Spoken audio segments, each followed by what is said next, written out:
안녕하세요. 신의 서재입니다.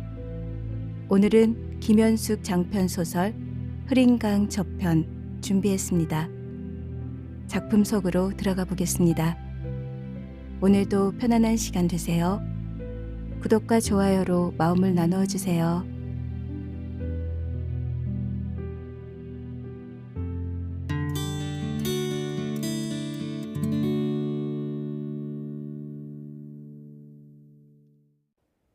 (1화) 설야. 서김재 아이씨. 고속도로의 사인보드의 지명을 보자 선택한 낯섦에 희연의 멀미기는 더욱 심해졌다. 귀성의 설렘을 대신하는 멀미기. 구정전야의 교통체증으로 목적지 도착은 근 너더 시간이나 지연되었고, 말이 고속도로였지 전날 종일토록 내려 퍼부은 폭설과 끝없이 이어지는 귀성 차량의 행렬로 인해 도로는 생지옥이나 마찬가지였다. 희연을 실은 임시운행의 관광버스는 엉금엉금 거의 기다시피 위험천만의 빙판길을 미끄러져 겨우 목적지에 당도했다. 그녀의 심신은 짠물에서 건져올린 해초처럼 축 늘어져 있었다. 서울을 출발하면서부터 지녀온 심란스러움이 더욱 심한 멀미를 가져다 준 것일까. 그녀는 몹시도 속이 메스꺼림을 느꼈다. 따끈한 한 잔의 커피를 마실 수만 있다면. 그러나 그녀는 곧 고개를 저어 때와 장소에 도무지 맞지 않는 자신의 그러한 한가로운 생각을 지워버렸다. 시가가 있는 이곳에 오면 늘 계절과는 관계없이 그녀가 느껴야만 하는 추위, 그것은 극도의 긴장과 불편함에서 오는 그녀의 불안정한 심리 상태에서 발생되는 한기인지도 몰랐다. 너무 늦은 시각인 탓일까? 구정전야임에도 소도시의 겨울밤은 놀라우리만큼 썰렁한 분위기를 자아내고 있었다. 어깨에 둘러맨 제법 묵직한 가방의 무게를 느끼며 그녀는 새삼 자신의 행색을 점검해 보았다. 허름한 갈색 앵글 부츠 속으로 그 끝에 쑤셔 넣은 회색 울바지, 그리고 약간 색이 바랜 듯한 큼직한 청색 방한 점퍼. 그 정도의 차림새면 이 도시 어디에서건 결코 두드러지는 모습은 아닐 것이다. 이곳을 방문할 때면 그녀에겐 유별스레 돌출되고 싶지 않은 일종의 미묘한 위장심리가 작용하곤 했다. 그건 어쩌면 은연중에 남편, 경석의 검소한 취향을 따르고자 하는 그녀 나름의 배려일지도, 아니면 이 도시 곳곳에서 묻어나는 가난과 낙후의 피폐함 속에 재빨리 그녀 자신을 조화시키고자 하는 극히 피상적인 노력의 일환일지도 몰랐다. 아니, 어쩌면 그 두 가지가 다 혼합된 보다 복잡한 것일 수도 있었다. 차가운 눈바람이 이는 컴컴한 거리를 서성거리며 그녀는 뜨문뜨문 오가는 몇 사람의 행인을 통해 이미 마을로 가는 막차가 끊겼음을 알았다. 순간 그녀의 가슴이 이름할 수 없는 불안으로 마구 뛰놀기 시작했다. 몇 차례이던가. 이곳에 올 적마다 그녀가 부딪혀야만 하는 심한 낯가림. 그러나 전엔 늘 경석이 곁에 있어 주었다. 희연, 요번 설은 당신 혼자만의 호젓한 귀향이 되겠지. 가족 모두에게 내 대신 안부 전해주오. 해외 연수차 서독에 머물고 있는 경석이 보낸 엽서에는 그렇게 적혀 있었다. 하지만 이건 내겐 결코 귀향이 아님을. 단지 서글픈 여정일 뿐. 희연은 자신의 내부에서 이는 그러한 사념에 으스스 한 차례 몸을 떨었다. 경석은 늘 이곳에 오면 더욱더 우울한 얼굴이 되곤 했다. 소외와 편중에 의해 버려진 땅. 30년이나 그때나 지금이나 똑같지. 한 채 발전도 없는 곳이야. 출발점의 그 터미널부터가 너무도 대조적이지 않아. 그럴 때만큼은 희연 역시 경석으로부터 팔 하나의 길이만큼이나 거리감을 느껴야만 했다. 경석이 자신의 고향에 대해 품고 있는 그 끈끈한 비애를 그녀는 도저히 공감할 수가 없었다. 노력만으로는 절대 불가능한 것이 사람의 진정이 아닐까. 그녀가 이 도시의 모든 빈곤과 결핍에 대해 가지고 있는 무의식적인 거부감은 그녀로선 참으로 처치곤란한 감정이었다. 그것은 어머니, 강 여사에게서 느껴지는 지역적 선입견이나 배타심하곤 또 그 성질이 좀 다른 것이었다. 이를테면 그것은 각별한 애정이 없는 낯선 대상에 대한 단순한 이질감에 불과한 것인지도 몰랐다. 어두운 길 저쪽에서 표시등에 불을 밝힌 빈 택시가 달려왔다. 막연히 치솟는 불안감을 누르며 희연은 긴장된 얼굴로 차에 올랐다. 우선 목적지를 향해 달리고 볼 일이었다. 구불구불 끝간데 없이 이어지는 산길. 휘휘 휘감긴 적막한 어둠 속에서 흠뻑 눈을 뒤집어 쓴 하얀 산야. 그리고 잇따라서 확 펼쳐지는 광활한 들판. 그것은 바로 그녀의 신행길이기도 했다. 경석 씨, 아직도 멀었나요? 꼭 시베리아에 온 느낌이에요. 너무나 넓고 황량해요. 희연의 동공은 낯선 세계의 두려움과 초조감으로 한밤의 올빼미 눈처럼 크게 떠져 있었다. 놀랍지? 이곳은 지독한 교통의 오지야. 해안선이 그리 멀지 않은 곳인데도 말이야. 그 야단스럽던 새마을 운동도 이곳만은 살짝 비껴가고 말았거든. 신혼여행을 마치고 희연이 처음으로 경석을 따라 이곳에 오던 날 밤. 택시 안에서 놀라움으로 빳빳해진 희연의 어깨를 감싸 안으며 경석은 그렇게 말했었다. 광막한 어둠 속에서 거대한 포물선을 그리며 하늘과 맞닿아 있는 까마득한 지평선. 경석은 바로 그 지평선 너머에 자신의 집이 있노라 얘기했다. 그때 희연이 느꼈었던 공포에 가까운 두려움. 그러나 그 두려움도 이젠 그 두께가 많이 엷어져 있었다. 손님, 눈땜시로 더 이상은 들어가지 못하것슈. 차가 눈구덩이에 처박히는 날엔 끝장이구만요. 여기서 그만 내리셔야 쓰겠으라우. 끼. 택시가 급선회를 하는가 싶더니 기사가 그녀를 향해 그렇게 투덜거렸다. 마을에서 멀리 떨어진 삼거리의 저수지 다리께였다. 한 치 앞이 보이지 않는 겹겹이 둘러싸인 어둠과 강추위, 그리고 무거운 짐보따리. 그녀는 막막함 속에서 한동안 아무런 생각조차 할 수가 없었다. 마을까진 도보로 좋기 40여 분은 걸릴 만한 거리였다. 하지만 멈춰버린 택시 안에서 더 이상 무엇을 어찌해 볼 것인가. 그녀는 잠자코 차에서 몸을 내렸다. 미끄덩 미끄덩. 눈길을 더듬으며 그녀는 무작정 앞을 향해 걸음을 내디뎠다. 저만큼 떨어진 곳에 나지막한 집채에서 희미한 불빛이 새어나오고 있었다. 희연은 안간힘으로 그곳을 향해 다가갔다. 작고 초라한 주막이었다. 그녀는 뿌옇게 먼지 낀 유리문을 밀고 안으로 들어섰다.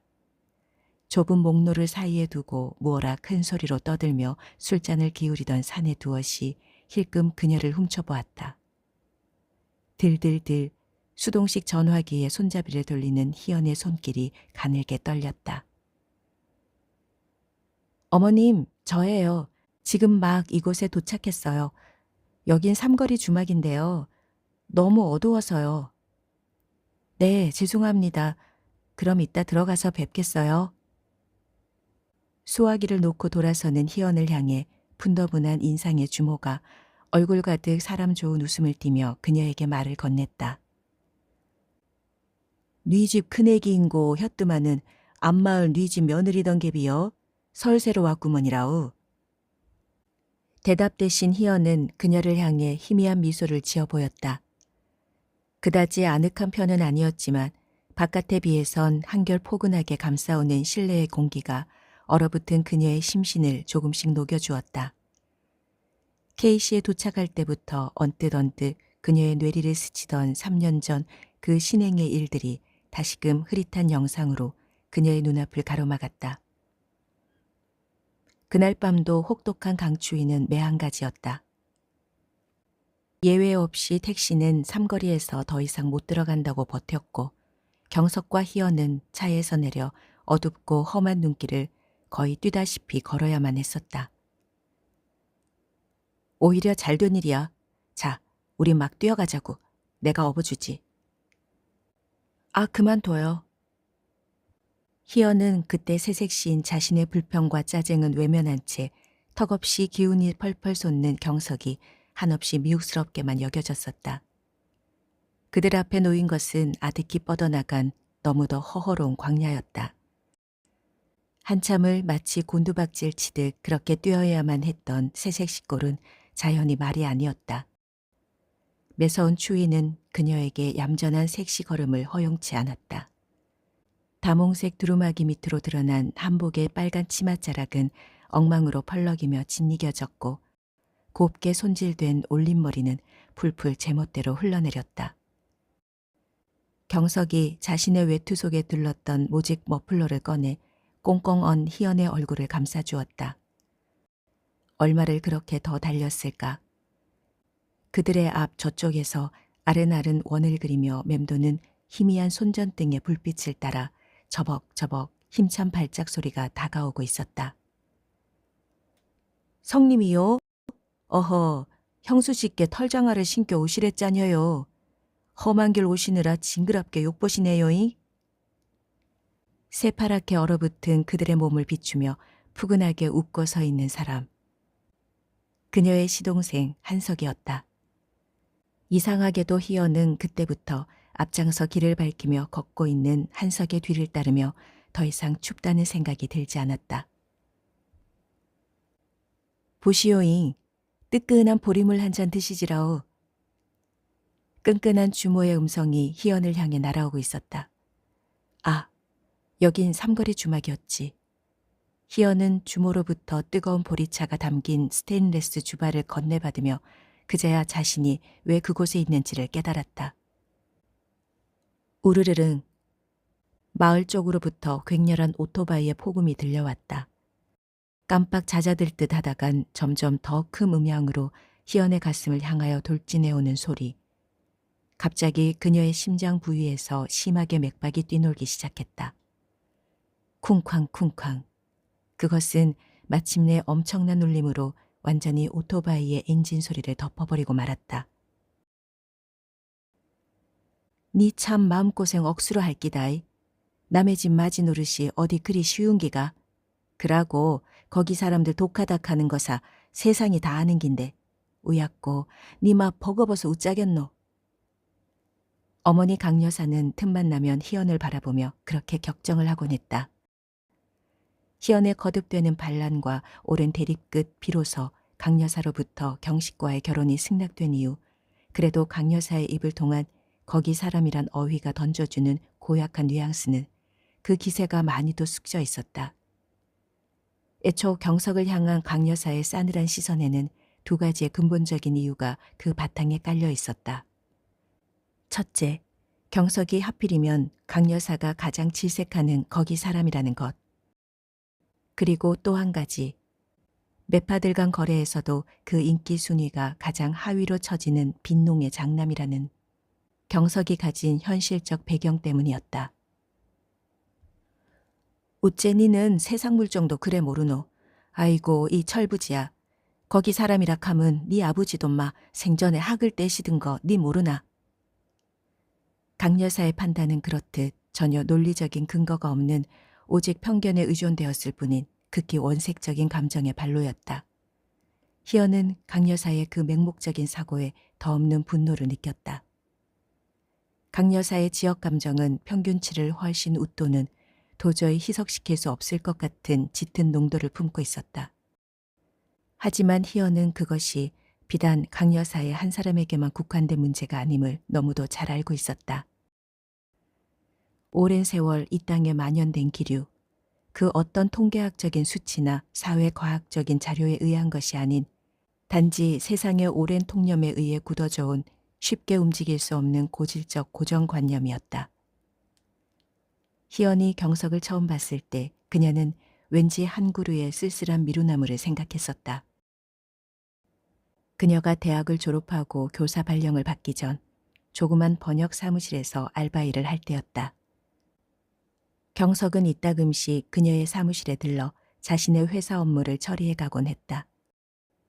늘 조용하고 어딘가 좀 그늘이 있어 보이는 남자였다. 검고 마르고 단단해 보이는 그의 몸피에서는 뭉클 향토적인 취치가 풍겨나오곤 했다. 그러나 그는 바람이 불어도 좀처럼 그 가지를 흔들 줄 모르는 속살거리는 미풍에도 전혀 그 잎사김을 흔들지 않는 참으로 이상스러운 한 그루의 미루나무였다. 희연은 어느 날 소리 없이 그의 나무 밑으로 다가가 살며시 가지 하나를 흔들어 보았다. 그림인 듯 정지해 있던 녹색의 이파리들이 어느 한순간 바스스 소리를 내며 흔들리기 시작했다. 아, 분명히 흔들렸어. 소리를 낸 거야. 희연의 가슴엔 싱그러운 파문이 일렁거렸다. 경이 그리고 기쁨과 함께 그녀의 사랑이 시작된 것이었다. 그릉그릉 주막 바로 앞에서 오토바이가 멈춰서고 있었다. 드르륵 문이 열리면서 한 덩어리의 찬바람을 안고 한석이 주막 안에 그 모습을 나타냈다. 희연이 얼른 자리에서 몸을 일으키며 애매한 웃음으로 그를 맞았다. 순간 한석을 처음 만났던 그 여름날의 일들이 빠른 속도의 필름처럼 그녀의 기억 속을 스쳐갔다. 그날은 모처럼의 연휴를 맞아 경석과 함께 근교의 야산을 찾기로 한 날이었다. 한껏 경쾌한 차림새로 경석을 만나러 나간 희연은 거기서 처음으로 한석을 보았다. 선이 굵고 거무스름한 얼굴에 부리부리한 눈이 경석의 차분하고 유순해 보이는 인상과는 아주 딴판이었다. 작은 키에 탄탄한 체격 그리고 의지로 똘똘 뭉쳐진 듯한 다부진 인상의 청년이었다. 희영과 시선이 마주치는 순간 탁 튕겨져 나올 듯 무섭던 눈빛. 그것은 강한 반감의 다름 아니었다. 그는 그즘 오랜 시간을 통한 단식으로 몹시도 말라 있었다. 병력을 면제받기 위해 그는 체중 감소에 전력을 기울이고 있는 중이었다. 마침 경석과 함께 자신의 입대 문제를 의논하기 위해 그는 잠시 서울에 머물고 있었다. 한석인 우리 집의 희생양이죠. 하지만 그 애의 하는 짓이 너무도 기특하고 대견해서 늘 고마울 뿐입니다. 녀석은 내 인생의 과제라는 그런 생각이 들어요. 그러한 경석의 말을 들으며 희연은 섬뜩하리만큼 강렬한 인상으로 남아있는 한석의 영상을 되새겼다. 마을의 청년회장에다 군에서 단 한 명 뽑힌 영농 후계자라는 한석. 그의 철벽 같은 의지와 강한 눈빛은 이미 그녀의 가슴에 끈끈한 잔영으로 남아있었다. 타쇼. 흡사 빼앗다시피 희연의 짐을 자신의 오토바이에 옮겨 실은 한석이 추위 속에서 아드득 몸을 떠는 희연을 향해 그렇듯 퉁명스러운 한마디의 말을 내뱉었다. 부르르릉. 희연이 올라타자마자 무서운 속도로 오토바이는 달려갔다. 희연의 몸이 기우뚱 한쪽으로 쏠리며 자칫 굴러떨어질 듯 균형을 잃고 있었다. 그녀는 한석의 안장 밑으로 대롱처럼 동그랗게 튀어나온 작은 철제 손잡이를 꽉 움켜잡으며 한석의 등을 노려보았다. 차가운 가죽 점퍼에서 뿜어나오는 섬뜩한 냉기가 그녀의 코앞을 가로막았다. 꽤나 고약한 밤이었다. 그녀는 그만 푹 하고 한숨을 내쉬고 말았다. 오토바이는 전속력을 다해 바람처럼 윙윙 마을 고삿길을 통과하고 있었다. 사시사철 그 색채와 풍광이 바뀌는 변화무쌍한 길. 그 길의 양편으론 끝없이 넓은 들판이 널려 있었다. 5월이면 보리밭의 푸르름이 한양 싱그러운, 7월이면 나락 냄새에 정신이 다 몽롱해지는, 그리고 10월이면 온 누리에 부신 황금 물결이 탐스러이 일렁이는 들녘. 그러나 희연은 늘 그 길 앞에 서면 천금 무게로 짓눌러오는 중압감에 중심을 잃고 비틀거렸다. 그것은 시커먼 공포와 험난함으로 다가왔던 신행의 그날 밤 이후 생겨난 기이한 증세일지도 몰랐다. 경석은 아무리 뜨거운 뙤약볕 아래서도 그리고 아무리 강한 한파 속에서도 결코 차를 타고 마을 고삿길을 통과하는 법이 없었다. 이건 우리 마을에 대한 최소한의 예의야. 경석은 자신의 그 외골적 행동에 대해 그렇게 해명하곤 했지만 그의 자기 고향에 대한 잠재적 고착 심리는 때때로 아주 고질적인 성향을 나타내기도 했다. 경석은 현대의 첨단 기술에 의존한 모든 문화적인 것에 적응함에 좀처럼 가속성이 붙기가 힘든 사람이었다. 결혼 전 희연은 그러한 그의 면모를 검약이란 이름으로 꽤 높이 사기도 했지만 때론 지나치리만큼 고답적이라고 여겨질 때도 많았다. 덜커덩 오토바이가 한바탕 요동을 침과 동시에 어둠 속에서 휙 눈에 익은 한 그루의 버드나무가 그녀의 눈앞으로 다가들었다. 경석이 윤영기에 심었다는 한아름 두께의 수양버들이었다. 살인문을 지키는 수긋한 자태가 언제 봐도 듬직한 집지기였다. 아가 왔냐? 추워서 어쩐다냐? 시모와 이웃에 사는 큰 시누이, 순옥의 가족들이 왁자하니 마중을 나오며 그녀를 반겨주었다. 이젠 낯익은 그러나 여전히 타인 같은 느낌으로 그 거리가 좀채 좁혀지질 않는 서먹한 얼굴들. 걔는 뭔 공부를 고로코 모래 헌다냐? 싸게 돈이나 벌어 지 동상들 뒷바라지 할 생각이나 희할 텐디. 그려 몸은 건강하디야? 대체 언제나 올 것이란가? 시모가 치마꼬리를 잡아당겨 눈가를 닦아내며 경석의 안부를 묻고 있었다. 네, 아마 빠르면 내년 봄쯤엔 귀국할 수가 있대요. 그르르릉. 희연의 말이 채 끝나기도 전에 마당으로부터 또 한 차례 요란스런 오토바이 소리가 들려왔다. 마지못한 듯 희연을 털썩 마당가에 내려놓고 더 이상 소리도 없이 자신의 방으로 사라지고 말았던 한석이 또 어디론가 마시리라도 가는 모양이었다. 또 술 마시러 간단가? 에그, 속창시를 다 녹이려는 게비어. 시름에 찬 시모의 끌탕은 어수선하던 방 안의 분위기를 일시에 가라앉히고 말았다. 시모의 가슴 저 깊은 곳엔 둘째 아들 한석에 대한 저승에 가서도 못 잊을 뼈아픈 한이 굽이굽이 서려 있으리. 근자에 와서야 희연은 시집의 내력과 함께 그러한 시모의 마음까지도 어느 정도는 가늠해낼 수가 있었다. 경석 또한 오랜 객지 생활을 통해 거의 독학이다시피 어렵게 학업을 마쳤건만 그래도 배운 자식과 못 배운 자식에 대한 시모의 마음이란 애초에 비교조차 할 것이 못 되는 것인지도 몰랐다. 한석에 대한 시모의 애정은 유독 더 짙은 빛깔로 나타나곤 했다. 지난해 봄 오랜 지병 끝에 세상을 뜬 시부는 7대 독자의 극히 자기중심적인 사고에다 신체마저 더없이 병약했던 까닭에 자식들의 교육엔 일체 무관심한 사람이었다. 그런 환경에서도 길을 쓰고 대학을 졸업한 경석과는 달리 한석은 계속 기으로만 가는 가세 속에서 고교 진학을 향한 그의 꿈마저 포기한 채 자신을 그만 논두렁석으로 내던져 버리고 말았던 것이다. 그러함에도 형 경석을 생각하는 한석의 마음은 워낙 각별한 데가 있었다. 늘 우등생 자리를 놓치지 않던 형, 경석의 모든 성적표와 일기, 상장 등을 먼지 낀 상자 속에 고스란히 간직하고 있는 기특한 동생이었다. 어슴푸레한 방명을 내치며 첫 딸기 울고 있었다. 음력설의 아침이었다. 꽃기오. 새벽의 고요를 여지없이 뒤흔들고 마는 청승맞고도 생급스러운 주파수.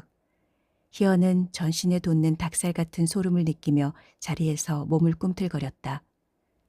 고달픈 인생살이의 기상나팔과도 같은 비장감과 처절함이 배어나는 닭 울음소리. 그건 이미 그녀에겐 생경한 음향이 아니었다. 얼기설기 석가래가 그대로 윤곽을 드러낸 낡은 천장벽지에 누렇게 쥐오줌이 번져 있는 신방에서 온몸의 전율을 느끼며 들었던 바로 그 소리. 희연은 후두둑 자리를 털고 몸을 일으켰다. 들녘에서 불어오는 바람은 뼛속까지 스며드는 매서운 한파였다. 희연은 내장까지 덜덜거리는 몸을 추스르며 삐그덕 부엌문을 밀고 안으로 들어섰다. 침침한 부엌 한 구석에서 하얀 수건을 머리에 쓰고 꼿꼿한 자세로 키질을 하던 시모가 안으로 들어서는 그녀를 바라보며 따뜻하게 웃어 보였다.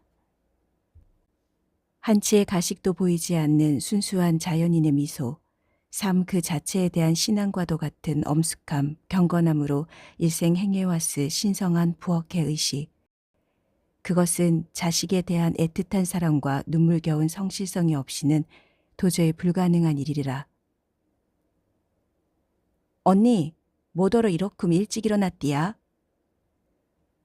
새언니와의 상견을 위해 친정에 온 희연과 동갑인 둘째 시누이 인욱이 땔감용 볏짚을 하나를 안고 싱싱 바람을 날리며 부엌으로 들어서다 그녀를 보고 환하게 웃으며 말을 건넸다. 이어서 헛간 쪽으로부터 전이 가득 담긴 커다란 채반을 받쳐들고 막내 시누이 해옥이 또 그 모습을 드러내자 부엌은 일시에 생기로 가득 찼다. 거칠고 고된 삶의 그늘마저 그들의 강인한 생활력 속으로 모조리 용해시켜 오직 밝음 쪽으로만 가꾸어가는 가을철 배추 줄거리처럼 대차고 싱싱한 시누이들의 모습에서 희연은 새삼스러운 경이감을 느꼈다. 대체 쇳가루를 먹고 사는 것일까? 때때로 그녀는 시집 식구들의 무쇠 같은 강인함에 내심 너무도 놀라곤 했다.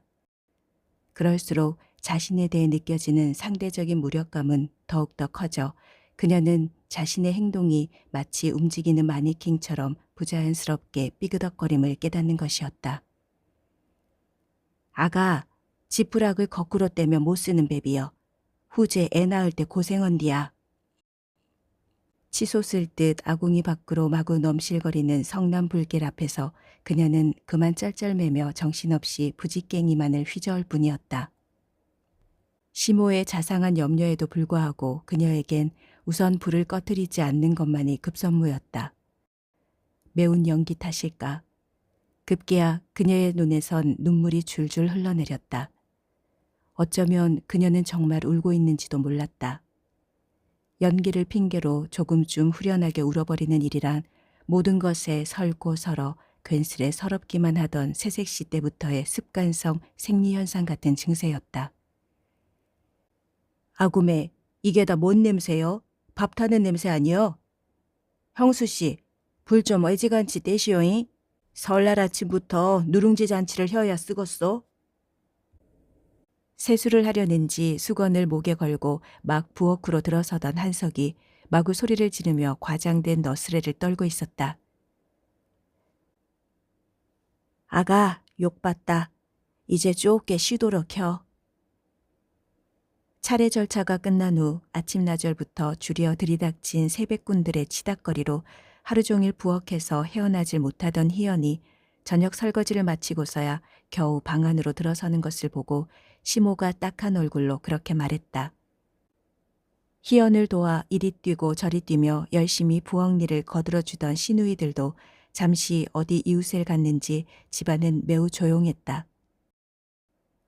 나는야 흙에 살리라. 부모님 모시고 효도하면서 흙에 살리라. 걸걸한 톤으로 구성지게 뽑아올리는 한석의 음성이 토담을 넘어 울려왔다. 아침에 한패의 세뱃꾼들에 묻혀 집을 나간 한석은 밤이 이슥해진 그제서야 돌아오고 있었다. 우당탕 어느 결에 콩 튀듯 토방을 뛰어넘어 한석의 몸이 방 안으로 굴러들어왔다. 아랫목에서 전해오는 따뜻한 온기로 나른하게 풀어져 가던 희연의 몸이 순식간에 다시 굳어져 갔다. 에그, 그놈의 술 좀 앵간치 마셔라이. 시상에 참말로 폭폭혀서 못 살겠단께. 방 한구석에 머리를 박고 비스듬히 쓰러지는 한석의 어깨를 들어올리며 시모가 애절한 탄식을 쏟아내었다. 엄니, 지가 술도 안 마셔 불면 뭔 재미로 산다요? 암시렁 아녀요. 너무 속구리지 마시란께요. 지독한 술 냄새를 풍기며 한석이 자주 섞인 푸념을 토했다. 엄니, 전 절대 장계는 안 갈 것이오이. 엄니 큰아들을 좀 보시오이. 이 마을에서 제일로 떠르르한 수제에다가 더없이 착한 아들이었지라우. 헌디, 장계를 든 다음부터 그것이 다 엄니를 위해서 뭔 소용이 있습디요. 다 소용없은 것이란께요. 아 그라고 그 무엇이냐. 아파트를 사줄 돈도 인저 우리 집에는 더 이상 없잖아요. 또 우리 형수 씨 맨키로 아파트 사달라는 며느리가 들어오면 어쩐다요? 안 그려요, 엄니? 한석의 말은 주정이라기엔 너무도 그 논리가 정연하고 앞뒤가 분명한 것이었다. 애꿎은 사과 껍질만 작살나도록 짓이기던 희연이 반짝 고개를 들며 한석의 얼굴을 정시했다. 진작부터 두 사람 사이에 존재해온 팽팽한 위기감 속에서도 그녀는 되도록이면 한석과의 정면 충돌만은 피해보리라 마음먹었었다. 그러나 이미 한석 쪽에서 먼저 시작을 해오고 있지 않은가. 하지만 그녀는 의외로 자신의 마음이 밑으로만 착 가라앉음을 느꼈다. 도련님, 말씀 좀 삼가주세요. 그려요. 지는 원칵 무식한 놈인께요. 헌디, 지 말이 틀렸으라오? 한석이 자꾸만 한쪽으로 기울여지는 몸을 간신히 벽에 기대며 희연을 쏘아보았다. 야가 참말 어째 이래 쌓는다냐? 그만 혀, 지발. 아가, 넌 후딱 저 방으로 건너가 자도록 혀라. 어여. 희연의 등을 밀어내며 시모가 안타까운 얼굴로 한석을 나무랐다. 엄니, 전 형언티 참말로 섭섭한 점이 많단께요. 외국에 가서도 집에는 편지 한 장 없어요. 사람이 완전히 변해버렸는 갭이요. 혼사 때 아파트를 사야 한다고 아버지를 조를 때부터 다 알아봤지라오. 꼭 멋에 홀린 듯이 생판 딴 사람이 되었더라니께요. 멋에 홀렸는가 홀려도 단단히 홀렸더만요. 야가 참 매칼없는 소리 작적 좀 혀라잉. 술 퍼묻고 매급시 이게 뭔 짓이다냐. 계속되는 한석의 공박에 하얗게 질린 희연의 귀에 끈적하게 젖은 시모의 음성이 들려왔다. 그러나 한석의 울분은 좀처럼 그칠 줄을 몰랐다. 형은 말이오이, 서울시 대학을 댕기던 그 어려운 시절에도 말이오이, 절대 집에다가 손을 내미는 법이 없었지라우. 아, 그러던 형이 오죽하면 저럴까 싶은 맴이 들어 지가 아버지 빡빡 졸라 삼동네 돈 다 끌어다가 아파트 값을 구했지라우. 그해 우리 집 농사는 완전히 거들이 났은께요. 인자 좀 지발 그만 혀라이. 치여도 좁게 분수 있게 꼬름 치였어야지. 위아래도 없이 이게 뭔 일이다냐. 시모가 드디어 한석의 등을 쾅쾅 내리치며 언성을 높였다. 엄니, 죄송해요. 지가 취하긴 좁게 취했나 봐요. 살충제의 분무기처럼 집중적인 위력으로 마구 희연을 향해 뿜어내던 한석의 울화가 갑자기 뚝 멈추었다. 상체를 벽에 의지한 채 지그시 눈을 감고 그는 잠시 생각에 잠긴 모습이었다. 도대체 무엇이 어디에서부터 잘못된 것일까? 잠자코 침묵만을 고수하던 희연의 얼굴에 서서히 분노의 기운이 피어나기 시작했다. 불현듯 그녀의 눈앞에 결혼을 앞둔 초가을 어느 날 현찰이 가득 담긴 커다란 가방을 들고 몹시도 초췌한 얼굴로 그녀의 집을 방문했던 경석의 모습이 떠올랐다. 여기 집값을 좀 마련해 왔습니다. 저희를 위해 이 돈에 합당한 작은 아파트라도 하나 구해주십시오. 어머니, 강여사를 향해 그렇게 말하던 경석의 웃음기 없던 메마른 얼굴. 그날 경석을 배웅하고 돌아오며 희연은 기운 없이 축 늘어진 그의 어깨가 마음에 걸려 집 담벼락에 이마를 대고 얼마나 혼자서 아픔을 삼켰던가. 그녀는 그때처럼 어머니를 혐오한 적은 없었다. 갖은 우여곡절 속에서도 끝내 자신의 의사를 굽히지 않는 희연에게 결국 백기를 들어야 했던 강 여사는 최종적인 결혼 승낙에 앞서 또 한 가지의 강력한 요구 조건을 내세웠었다. 그것은 어쩌면 끝내 그들의 결혼이 성립되지 않는 쪽을 희망했던 강 여사의 마지막 히든카드였는지도 모를 일이었다. 아파트도 하나 없이 우째 새 살림을 시작한단 말이고 내 삼아 절대 그래는 못 시킨다. 펄펄 뛰는 희연의 반대 의사는 제쳐두고 강 여사는 자신이 직접 경석과의 비밀 접촉을 시도했다. 그 당시 그들 두 사람 사이에 어떤 협상이 오간 것인지 희연으로선 도저히 다 알 길이 없었으나 어쨌든 결과적으로 강 여사의 제안은 별 무리 없이 통과되었던 것이다.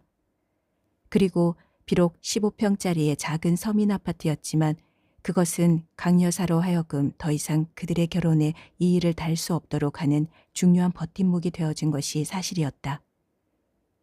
그런데 그 버팀목이란 바로 다름 아닌 피와 땀으로 얼룩진 한석의 노동의 대가로 이루어진 것이라니, 이 잘못 뿌려진 오류의 씨앗을 어찌해야만 옳단 말인가.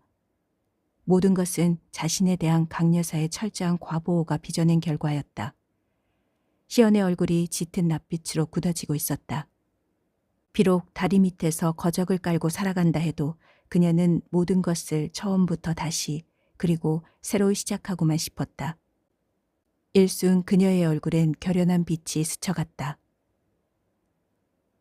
어머님, 전 아파트 문제가 이토록 집안에 큰 파문을 일으켰는지 미처 몰랐습니다. 서울에 가면 빠른 시일 안에 아파트를 내놓겠어요.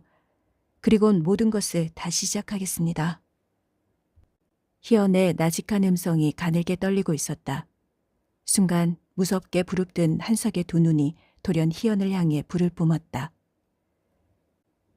형수 씨, 참말로 고로콤 나오시기여이? 시방 누가 돈 갖고 따지는 것이간디요? 지가 말하고 싶은 것은 바로 사람 사는 도리와 경우에 관한 문제여이. 아시겠어요? 사람을 고로콤 너무 무시하면 못 쓴단께요. 어째 사람 맴을 고로콤 모른다요? 참말로 환장해 죽겠구만이라오. 참말로 너무 허요, 너무 혀. 한석이 갑자기 자신의 가슴을 펑펑 내리치더니 꺽꺽 울음을 토하기 시작했다. 그건 울음이라기보다 차라리 절규에 가까운 처절한 몸부림이었다. 에그, 이 딱한 거사. 애미애비 잘못 만나 애려서부턴 뼈다구 아프게 일만 했은께 네 속인들 오죽혔겠냐. 안다, 알아. 애민 네 속 다 알어. 불썩 한석의 등 위로 몸을 던지며 심호마저 절절한 울음판을 장만하고 있었다. 아, 이 일을 어쩔 것인가. 희연은 질식할 듯 막혀오는 가슴을 부담고 소리 없이 방을 빠져나왔다. 그녀는 대문을 벗어나 꽝꽝 얼어붙은 채 희뿌옇게 그 형체를 드러낸 도랑가의 집가리 뒤에 몸을 숨겼다. 내가 왜 이곳에 혼자 있는 것일까? 웅크리고 주저앉은 그녀의 가슴이 감당기 어려운 통증으로 와르르 떨리고 있었다. 그녀는 자신의 아픔이 아직도 방에서 울고 있을 시모와 한석, 두 사람을 향한 것이라기보다는 오직 남편 경석을 생각한 것임을 깨달았다. 그녀는 어찌하여 경석이 도시의 화려한 거리에서 환하게 웃음 지을 수 없는지 비로소 이해할 수 있을 것만 같았다. 어두운 밤하늘에서 저마다의 크기와 빛깔로 명멸하는 수많은 별들, 그 별만큼 많은 사람 중에 단 한 사람을 만나 결혼하고 그리고 사랑하며 살아간다는 일이 이토록 쉽지 않은 일인가.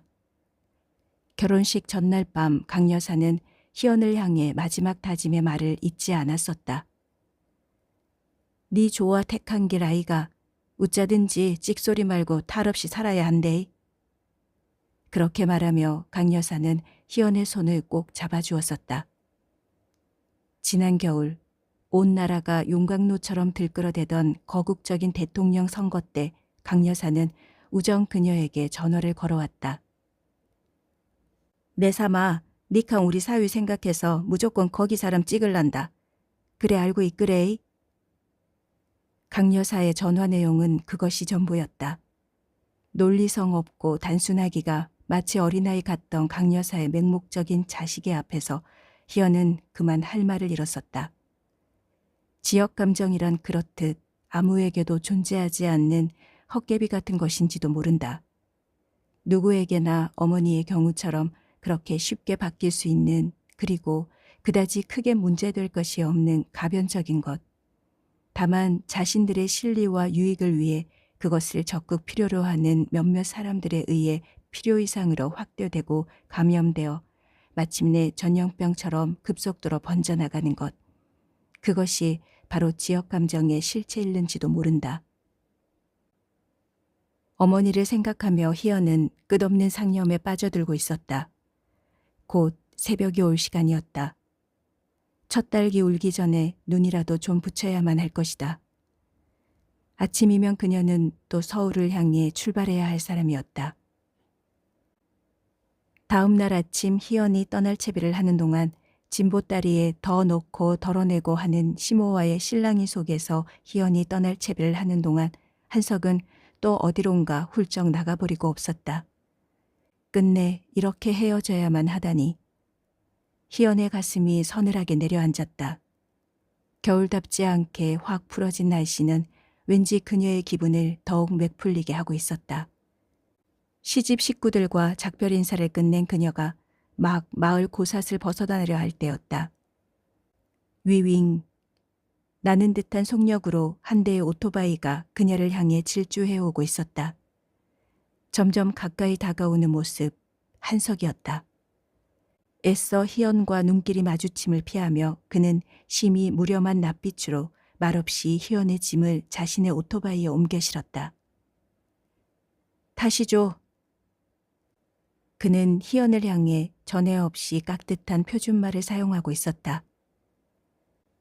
그녀를 태운 오토바이는 살같이 빠른 속도로 기차역을 향해 방향을 틀었다. 더없이 든든하고 믿음직한 한석의 등, 신행의 그날 밤 힘찬 걸음으로 마중 나와 어두운 길을 밝혀주던 시아제가 아니던가. 헤어질 때면 늘 삼거리에서 만나지던 그의 물기 어린 눈동자와 외로운 모습. 그러나 서울만 가면 희연은 그를 잊었다. 안간힘으로 움켜쥐며 아성의 높은 벽을 쌓아온 이기의 세월. 그것을 감히 부인할 수는 없으리. 희연의 가슴 속 어느 귀퉁이로부터 한 덩어리의 자책감이 거품처럼 부글부글 피어올랐다. 저만큼에서 삑 기적을 울리며 서울행 열차가 달려오고 있었다. 말없이 플랫폼까지 따라 나온 한석이 그녀에게 한 장의 차표를 건네주었다. 얼굴 가득 쓸쓸함이 깃든 한석을 향해 그녀가 따뜻한 웃음을 보이며 한쪽 손을 내밀었다. 자, 악수 한번 해요. 우리에겐 살아온 세월보다 앞으로 살아야 할 더 많은 시간들이 있을 거예요. 도련님에게 진 많은 빚, 언젠가는 꼭 갚게 될 날이 오리라 믿어요. 빚은 뭔 빚이다요? 넘넘찌리도 아닌디. 꽤나 머쓱한 얼굴로 한석이 마지 못한 듯 그녀의 손을 가볍게 잡았다가 놓으며 말했다. 주춤주춤 열차가 움직이기 시작했다. 차창 밖에 한석이 무르치름한 자태로 플랫폼에 가만히 서서 열차가 떠나기를 기다리고 있었다. 아, 바로 저 얼굴. 결코 미워할 수 없는, 그러나 서울만 가면 다시 또 금방 잊고 말지도 모를 얼굴. 그러나 어인일일까? 갑자기 그녀의 가슴이 이제껏 전혀 느껴보지 못한 아주 색다른 통증으로 미어질 듯 아파오기 시작한 것은 그녀는 이제서야 겨우 자신이 막 골고다의 길 초입에 들어섰음을 깨달았다.